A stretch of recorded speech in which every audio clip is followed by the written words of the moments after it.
So with one client, as part of a transition, I was briefly responsible for the sales team.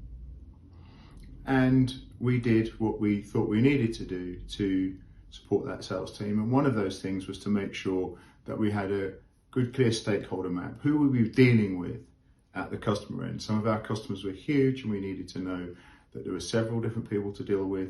Some of our customers were smaller and clearly there might be only one or at most two people to deal with in the smaller customers. And then we had the period of lockdown and various other things going on.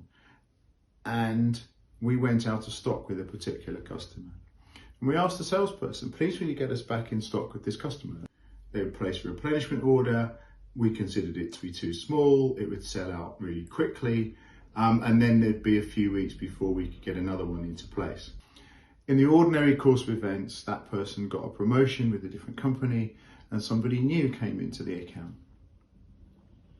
Now that salesperson had one crucial difference. She had been part of our setup of the new CRM system which we'd implemented. So she had a slightly different way of thinking.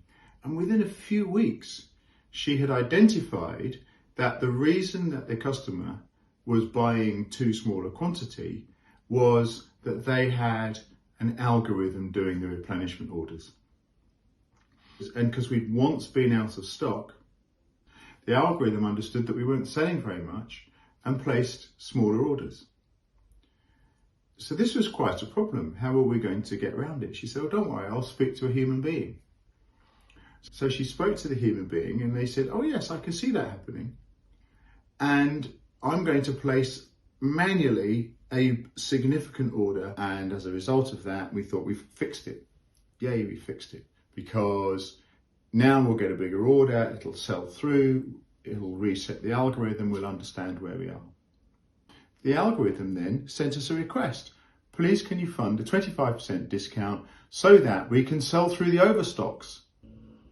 So we realised that the problem was slightly more subtle and slightly more difficult than we might previously have understood.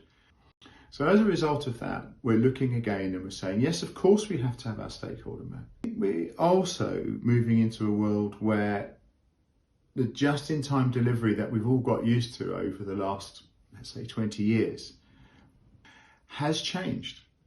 And it's therefore important to understand not only what are the human interactions that we need to have with our customers, we also need to understand how the various setups of the algorithms down the supply chain are likely to affect the way that we do business in the future.